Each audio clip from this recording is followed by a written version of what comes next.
यीशु मसीह का सुसमाचार के अंदर जाते हैं।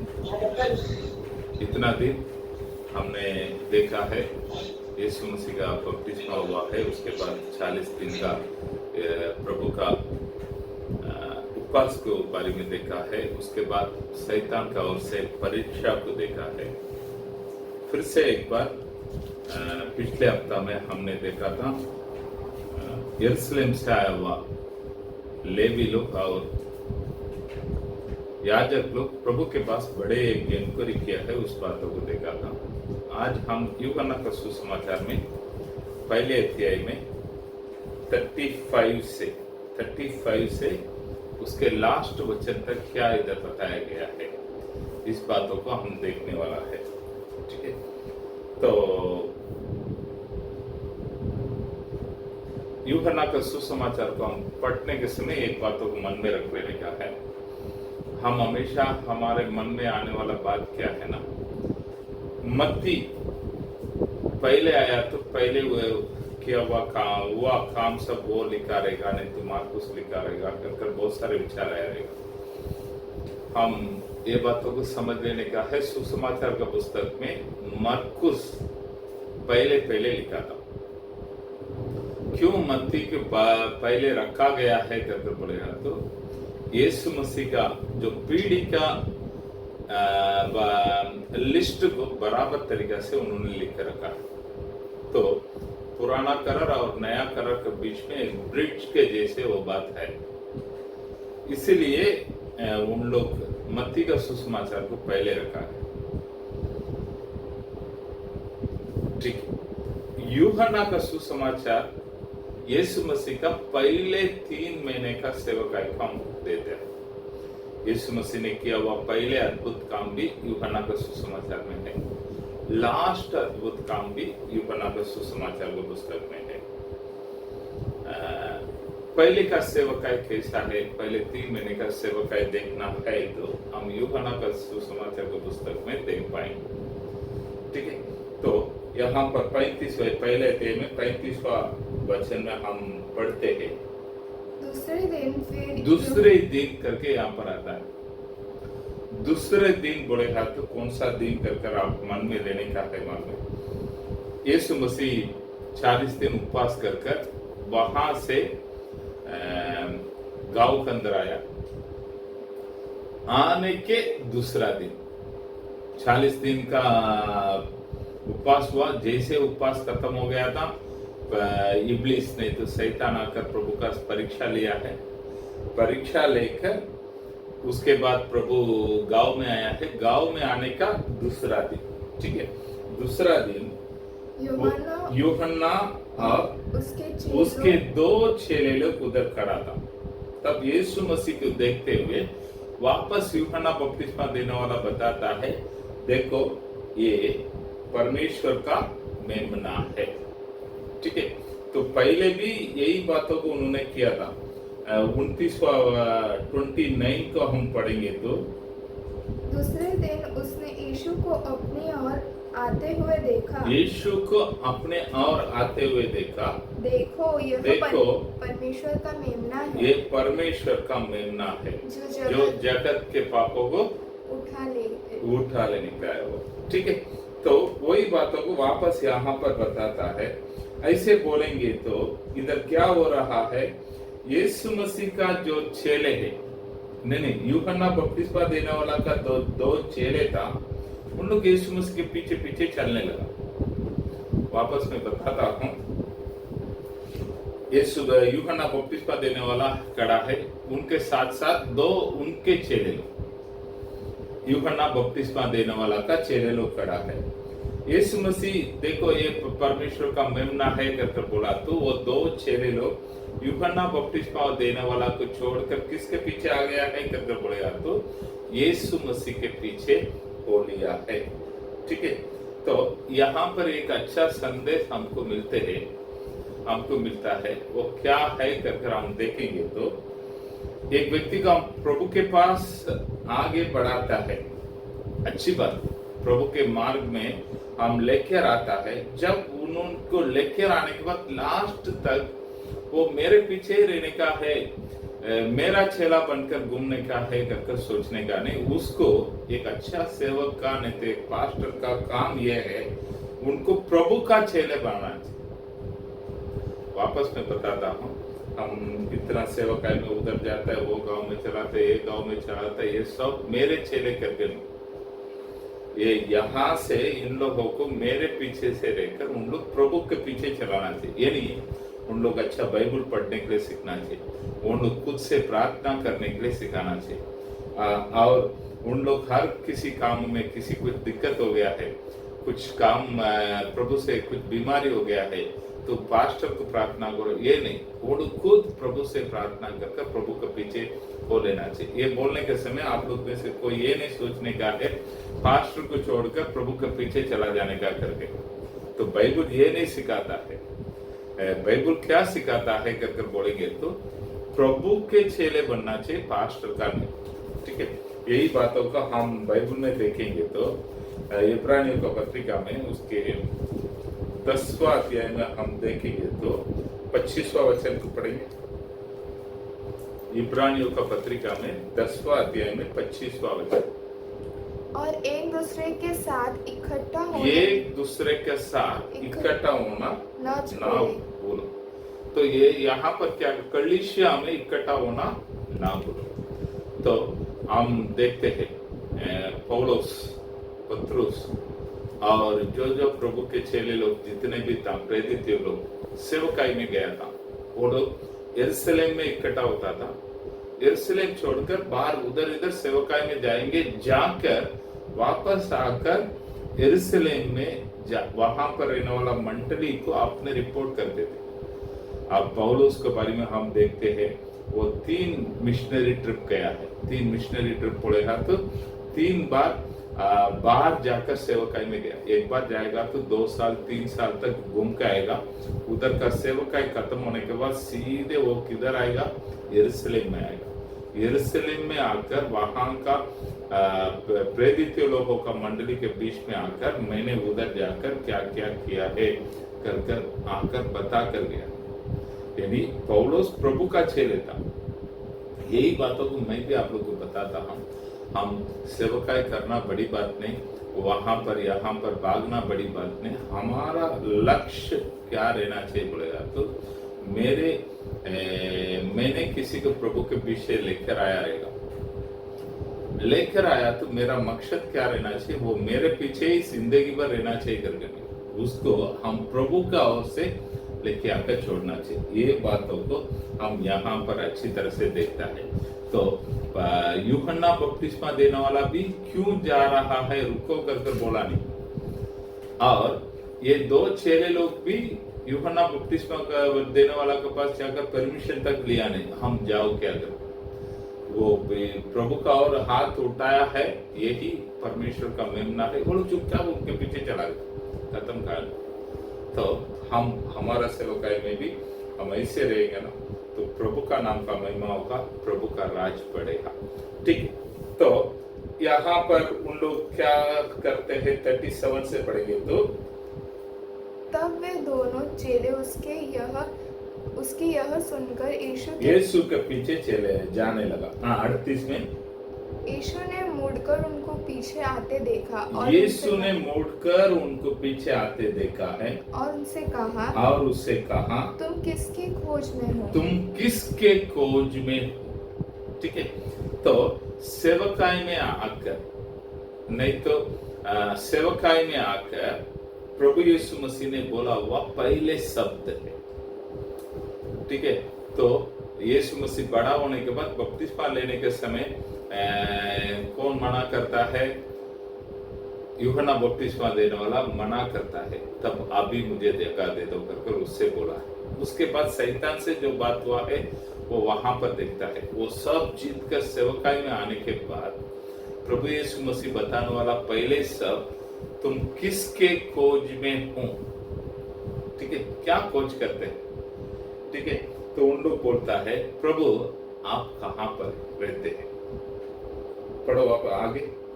उन्होंने उससे कहा हे रबी अर्थात हे गुरु तू कहाँ रहता है। ठीक है, तो यहाँ पर क्या बताता है, तो कहाँ रहता है करके बोलता है। ठीक है, तो यीशु मसीह ने उनको क्या उत्तर देता है 39 में? उसने उनसे कहा, हम्म। चलो तो देख लोगे। चलो तो देख लोगे। ठीक है, चलो अभी यीशु मसीह के पीछे पीछे गया है। उस दिन रात को वो लोग उधर ही रुका है। बहुत सारे बात किया होगा, क्या बात किया है कर लिखा नहीं, लेकिन बाहर आकर उन लोग बात करने का तरीका को देखेगा तो बहुत सारे बात हुआ है। ठीक है, तो यहां पर क्या देखते हैं मालूम है, एक सेवकाई करने वाला का स्वभाव कैसे रहना चाहिए, नहीं तो उनका कैरेक्टर कैसे रहना चाहिए कर देखेंगे तो उस सेवक का लाइफ ट्रांसपेरेंट रहना चाहिए, एकदम खुला खुला रहना चाहिए।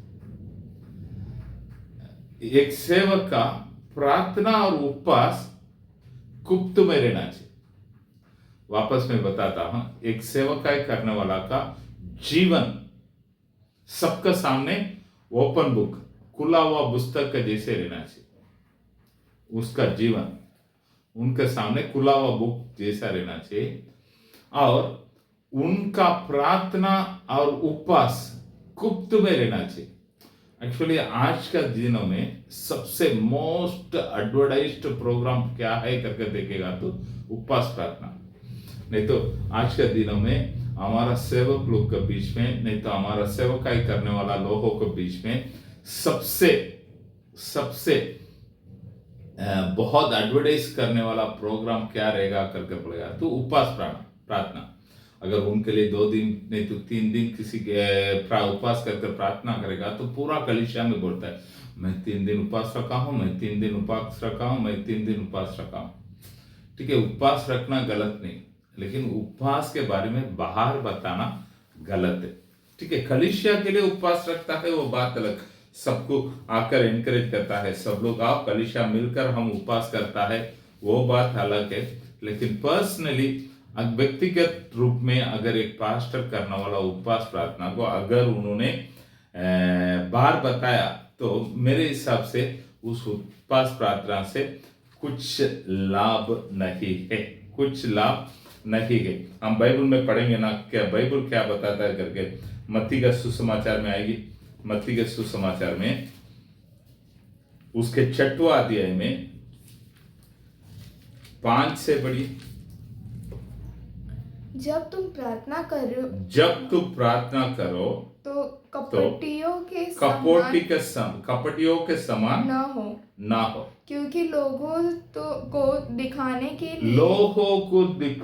के लिए आराधनालयों में। ठीक है, और ऐसे आ जाइए 6 में, परंतु जब तुम प्रार्थना करो तो अपनी कोठरी में जा, और द्वार बंद करके द्वारों को बंद करो, अपने पिता से जो गुप्त में है ठीक है, तो आप लोग ऐसे देखेगा तो उपवास के बारे में भी वही बातों को लिखा है। 16 वचन में पढ़ी, जब तुम उपवास रखो तो कपटियों के समान तुम्हारे मुंह पर उदासी न छाई रहे। ठीक, आप लोग पढ़ लीजिएगा। तो कपटियों का समान तुम्हारा मुंह को, चेहरा को उदासी हो, यानी सबको जाकर बताकर घुमो मत। ठीक है, लेकिन उनका जीवन, अब एक सेवक का जीवन क्या है क्या नहीं, सामने खुला खुला रहना चाहिए। यही बाइबल एक्चुअली इन दिनों में सेवक एक उनका जीवन क्या है करके बोलेगा तो किसी को पता नहीं चलता, वो क्या करता है क्या नहीं करता है, वो किधर जाता है किधर आता है, उनके बच्चे लोग क्या करता है, बच्चे लोग का जीवन क्या है। आजकल ये सब गुप्त बात हो गया है। वो हम बहुत सारे सेवक लोग का बोला हुआ शब्दों को मैंने सुना, क्या बोलता है, देखो हमको मत देखो, हम भी इंसान, तुम बाइबल को देखो, प्रभु को देखो, उसका अनुसार चलो, हमें मत देखो। ये लोगों का सिखाने का तरीका है। लेकिन प्रभु क्या बोलता है, मुझसे सीखो। कौन सा वचन है, आइए ना, मत्ती का सुसमाचार में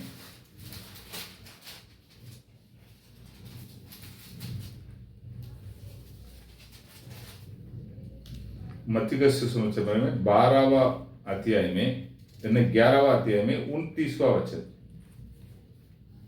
मेरा जुआ अपने ऊपर उठा लो मेरे जुआ अपने ऊपर उठाओ और मुझसे सीखो और मुझसे सीखो। कि ये प्रभु का वचन है। पौलुस क्या बोलता है? वही बातों को बोलता, मैं जैसे प्रभु का पीछा करता हूं वैसे तू भी प्रभु का पीछा कर। ठीक है, तो हम भी हमारा झुंड को वो हिसाब से बोलने के लिए सीखने के लिए तैयार होना चाहिए। मैं जैसे प्रभु का पीछा करता हूं वैसे तुम भी प्रभु का पीछा करो। तो हम कब बोल सकता है ये बातों को? जिस दिन हम प्रभु का सामने सच्चाई से, एकदम सीधे मन से, तो सीधे करे दिल से जब हम कुछ कर सकता है, सेवकाई में आगे बढ़ सकता है, तो हम भी ये बातों को बता सकता है। तो मैं जैसे प्रभु का पीछा करता हूँ वैसे तुम लोग भी करो। ठीक है, आज हमारा कलीसिया में मैं भी यही बोलता हूँ। तो हम हमारा जीवन को का सामने रखा है, सबका सामने, मेरे जैसे आप लोग प्रभु का पीछा करो। इधर प्रभु सिखाने वाला बात यही है। 40 से हम पढ़ेंगे, तो 40वां वचन से यूहन्ना का सुसमाचार पहले अध्याय में पढ़ेंगे। उन दोनों में से जो यूहन्ना की बात सुनकर यीशु के पीछे हो लिए थे, एक शमौन पतरस का भाई अंद्रियास था। ठीक है, उन दोनों में से, ये लोग दोनों कौन है करके इधर लिखा है।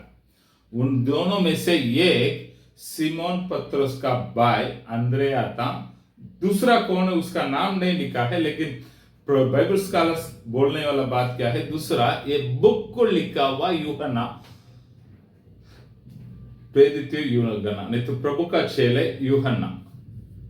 ठीक है, प्रभु का चेला यूहन्ना और अंद्रियास पतरस का भाई, ये लोग दोनों था, वो दोनों चेले। ठीक है, यानी प्रभु यीशु मसीह का पहले प्रभु यीशु मसीह के पास आया हुआ चेले कौन है करके बोलेगा तो यूहन्ना, प्रभु का चेला यूहन्ना और अंद्रियास। ठीक है, 41 में पढ़ते हैं, अंद्रियास क्या करता है? उसने पहले अपने सगे भाई शमौन से मिलकर उससे कहा, हमको वो जाकर सीधा क्या करता है? अपने सगे भाई सिमोन बोलेगा तो पतरस को जाकर बताता है, हमको क्रिस्त अर्थात मसीह मिल गया। हमको क्रिस्त अर्थात मसीह मिल गया, मसीहा मिल गया है। यानी एक बातों को हम समझ लेने का है। ये लोग जाकर यीशु मसीह से बात किया है, यीशु मसीह से जाकर बात किया है। तो बात किया तो उन लोग यीशु मसीह के बारे में बोलने वाला इंट्रोडक्शन क्या है कर बोलेगा तो हमारे लिए मसीहा मिल गया है। वो ये नहीं बोला है नासरेत का गांव का यूसुफ का लड़का यीशु मिला है कर बोला नहीं। आप अच्छी तरह से समझ लेने का है। हम बाइबल में पढ़ता है भजन संहिता 4 में, भजन संहिता 4 में आएगी,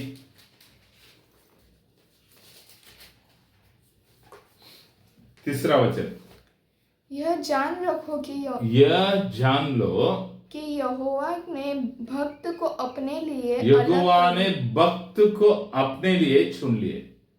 जब मैं ठीक है, तो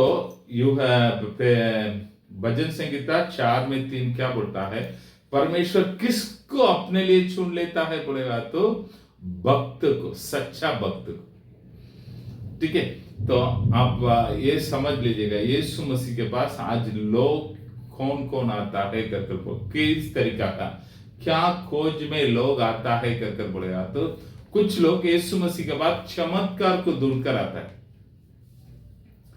कुछ लोग यीशु मसीह के पास आशीष इस संसार में मैं आशीषित रहना चाहिए तो प्रभु यीशु मसीह चाहिए करके आता है। लेकिन यीशु मसीह का कहना क्या है? यीशु मसीह अपने पास लोग कैसे आना चाहिए करके चाहता है मालूम है? आइए ना, यूहन्ना का सुसमाचार में 6वां अध्याय में एक घटना को हम पढ़ते हैं। 6वां अध्याय में घटना को पढ़ता है। क्या है? यीशु मसीह 5 रोटी 2 मछली को रखकर 5000 पुरुष यानी लगभग 25,000 लोगों को खाना खिलाया। वो खिलाने के बाद 12 टोकरी बचा हुआ चीजों को निकाला है। ठीक है, ये सब हुआ तो उधर इधर से बहुत सारे लोग यीशु मसीह के पास आ गए। आने के बाद यीशु मसीह ने एक लंबा चौड़ा वचन को दिया है। वचन को सुनते ही 6वां अध्याय में 59 और 60 को पढ़ेंगे तो यह बातें उसने कफरनहूम के एक आराधनालय में उपदेश देते समय नहीं कहा हाँ, गई। कफरनहूम में एक आराधनालय में जब उपदेश देने के समय वो बात करता है। 60वां वचन में हम पढ़ते हैं, उसके चेलों में से बहुतों ने उसके चेलों में से बहुतों ने यह सुनकर कहा यह कठोर बात है, ये कठोर बात है, इससे कौन सुन सकता है। इससे कौन सुन सकता है। यदि यीशु ने अपने मन में यह जानकर, तो 67 में हम देखेंगे तो तब नहीं 66 से इस पर उसके चेलों में से बहुत से उल्टे फिर गए इसमें उनके चेलों में से बहुत लोग उल्टे फिर गया और उसके बाद उसके साथ न चले। ठीक है, बहुत लोग चला गया। अभी पीछे मुड़कर प्रभु यीशु मसीह देखते हैं तो उनका 12 चेले लोग खड़ा है। अगर उनको देखकर मेरे जैसे रोक रहेगा तो क्या बोलता था, बाबा तुम लोग मत जाओ, तुम लोग तो खड़ा हो जाओ, मैं तुम लोग बात में समझाता हूं करके उनको पटाने का काम करता रहेगा। लेकिन यीशु मसीह उनको क्या बोलता है मालूम है? पढ़िए 67। तब यीशु ने उन 12 से कहा, क्या तुम भी चले जाना चाहते हो? तुम भी चले जाना चाहते हो। ठीक है, तो तुम लोग भी जाने का तो जाओ, सीधा बोलता है। ठीक है, तो पत्रुस उसके लिए उत्तर देता है 69 में, और हमने विश्वास किया और जान गए हैं कि परमेश्वर का पवित्र जन हम जान गया है परमेश्वर का, तुम ही परमेश्वर है, हम आपको छोड़कर किधर जाओ। ठीक है, आज संसार के लोगों के बीच में लोगों का तरीका कैसे? कुछ लोग आशीषों के लिए, कुछ लोग कुछ उनके मन की इच्छा को पूरी करने के लिए, कितने लोग प्रभु के पीछे जाने का है कर एक सच्चाई मन से हम प्रभु के पीछे आया है। थोड़ा सोच कर देखिए, मैं प्रभु के पीछे जाता हूं, ठीक है, मुझे इधर उधर देखने का नहीं, केवल प्रभु को देखने का है। सच्चाई से मैं पीछे आने में हमको क्या दिक्कत है? वैसे लोगों को प्रभु चाहता है, वैसे लोगों को प्रभु चाहता है। तो यहाँ पर उन लोगों का जो 12 चेले लोग को प्रभु सेलेक्ट करने का काम को कर रहा है। उसमें से पहले कौन है? यूहन्ना, अंद्रयास आ गया। उसके बाद अंद्रयास जाकर किसको बोलता है? अपना भाई सिमोन को बोलता है। सिमोन को क्या ये प्रभु के बारे में बताता है? हम मसीहा को देखा है, आओ देखो। ठीक है, पर बाद में देखेगा तो प्रभु जाने के समय फिलिप्पुस को देखकर बोलता है मेरे पीछे अगले। ठीक है, तो फिलिप्पु जाकर नतनवेल को बोलता है, क्या बताता है? 45 को पढ़ी।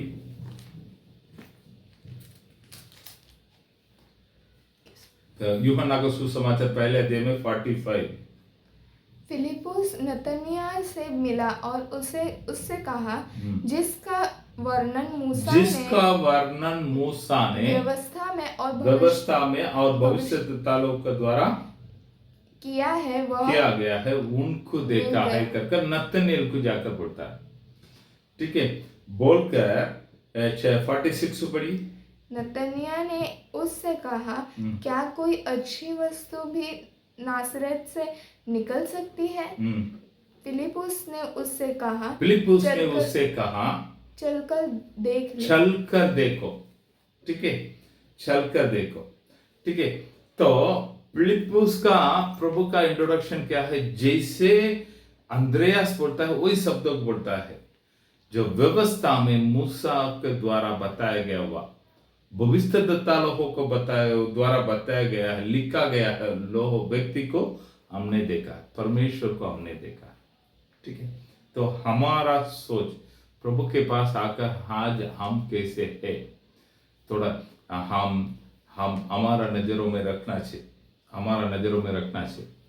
कई समय हम प्रभु के पास आते हैं, कैसे आता है अगर बोलेंगे तो पहले मैं कुछ भी नहीं था। तब आने के समय हमारा परिस्थिति कैसे आता है करके बोलेंगे तो कुछ अलग रहता है। मेरा एक दोस्त है डेविड भाई करके, मुंबई में रहता है। उन्होंने आकर एक बातों को बताया, मुझे बहुत अच्छा लगा। वो क्या है ना, उन्होंने बात करके कुछ 2 साल के पहले कुछ समस्या था, उस समस्या को रखकर उनसे मैं 1-2 घंटा के ऊपर बात किया तो उन्होंने ये बातों को बताया। क्या बताया है, इस संसार में 3 तरीका का लोग प्रभु के पास आता है। पहले मेरे लिए कुछ तो करो, हम बहुत कुछ भी नहीं, मेरे लिए कुछ तो करो कर आते हैं। उनके जीवन में थोड़ा बदलावट होने के बाद दूसरा उनके कदम का आगे करता है।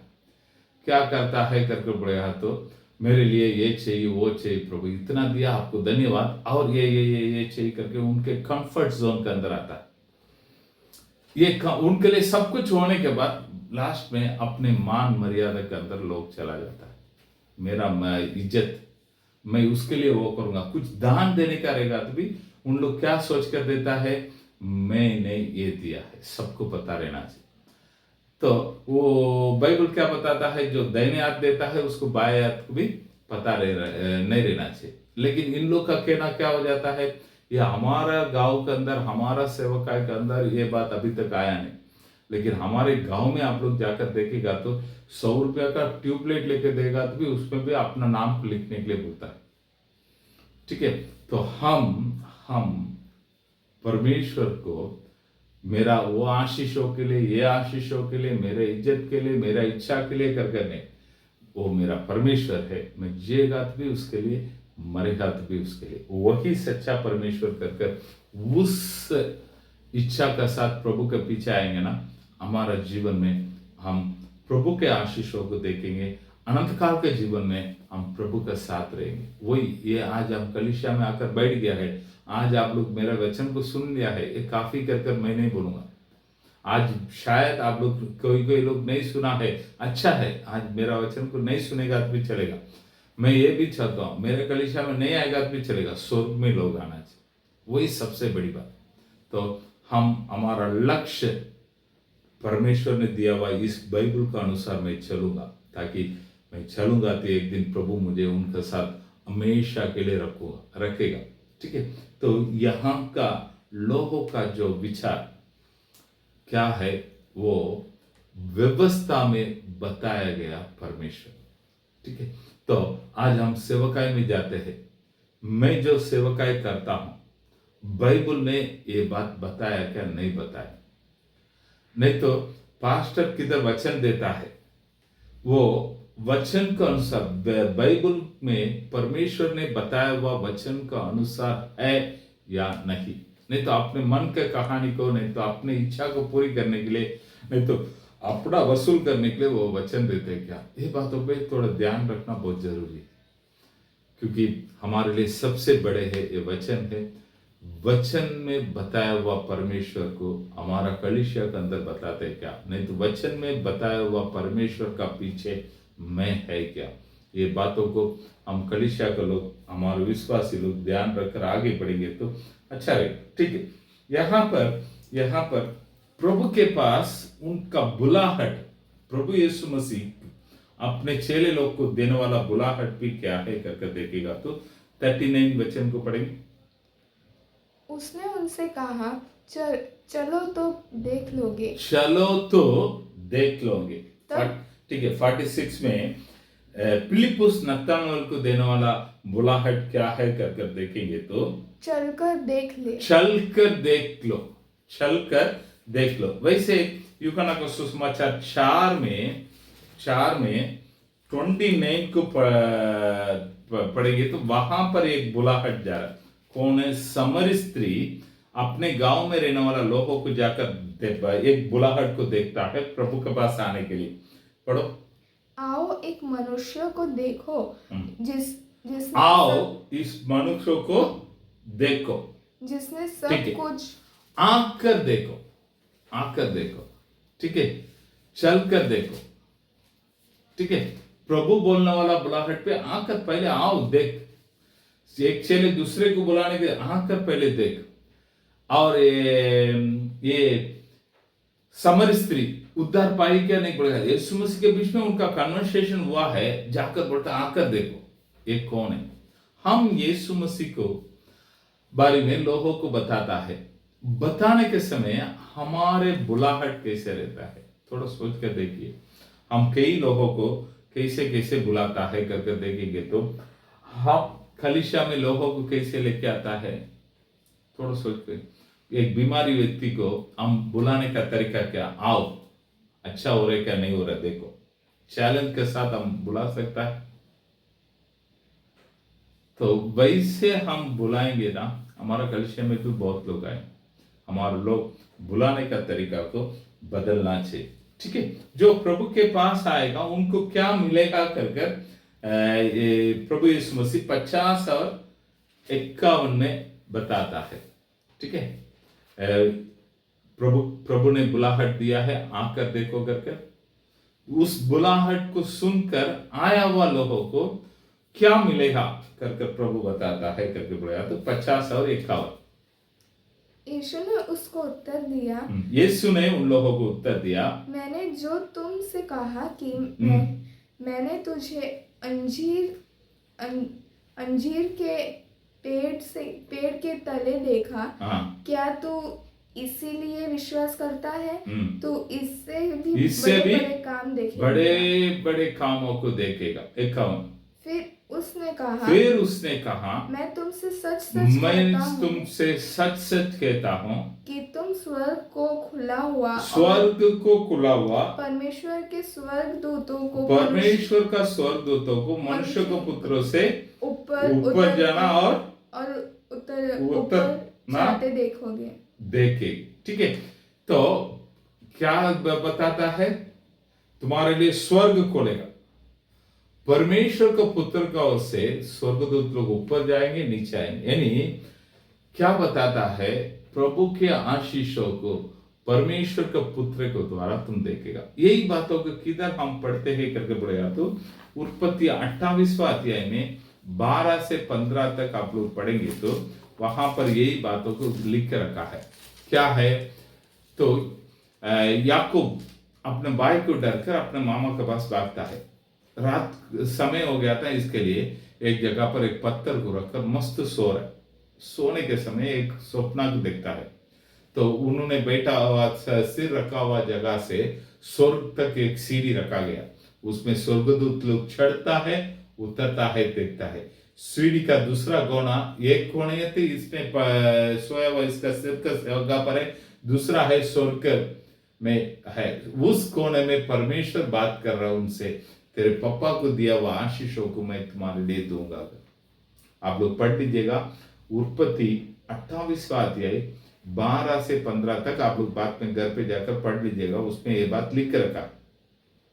ठीक है, तो वही बातों को प्रभु अपने बुलाहट को सुनकर उनके पास आया हुआ लोगों को बोलता है, उस सीढ़ी को हटाकर मनुष्य को पुत्र को रखा है। क्या रखा है, आज से तुम्हारा पिता अब्राहम के आशीषों को तुम लोग अपने जीवन में देखने वाला है। वो नथनवेल के लिए केवल नहीं, जो जो लोग प्रभु यीशु मसीह के पास आया, मैं भी है आप लोग भी है, और जो जो लोग इस संसार में यीशु मसीह के पास आया हुआ सभी के लिए प्रभु का आशीष यही है, उनके लिए आकाश खोला जाएगा और प्रभु यीशु मसीह के द्वारा स्वर्गीय आशीष हमारे जीवन में आएगा। यही है प्रभु यीशु मसीह देने वाला सबसे बड़े आशीष। ठीक है, और एक बातों को बोलकर मैं खत्म करना चाहता हूं। नतनवेल को यीशु मसीह क्या बताता है करके देखेगा तो 48वां वचन में देखता है, नतनवेल और यीशु मसीह के बीच में कन्वर्सेशन हो रहा है। क्या कन्वर्सेशन हो रहा है तो नतनवेल बोलता है, प्रभु रबी आप मुझे कैसे जानता है? तब प्रभु यीशु मसीह उनको बोलता है, तुम फिलिप्पुस ने आकर जब अंजीर के पेड़ के नीचे तू खड़ा ना, तुमको बुलाया ना, उसके पहले से मैं तुझे जानता हूं। यानी प्रभु यीशु मसीह, तू मुझे जानने के पहले मैं तुझे जानता हूं। यही है हमारा समस्या को, हमारे दुखों को हम प्रार्थना करने के समय क्या सोचकर प्रभु से प्रार्थना करते ना, मैं जब बताएगा तो मेरा परमेश्वर को मालूम रहेगा अगर वो बात गलत है। मैं नहीं बताएगा तो भी मेरे परमेश्वर को मेरे बात मैं बताने के पहले ही मेरे सारे बात मेरे प्रभु को मालूम है। यही यहाँ पर बताना वाला बात, ठीक है। तो ये वचनों को मैंने जैसे जैसे बताया वो बातों को मन में रखकर फिर से एक बार नहीं तो 2 बार पढ़ लीजिएगा।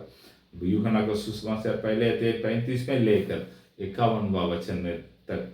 पहले मैंने बताया हुआ बात क्या है करके बड़े हाथों जब यूहन्ना का चेले है यीशु मसीह का और चल पड़ा है तो यूहन्ना खुशी से भेज देता है।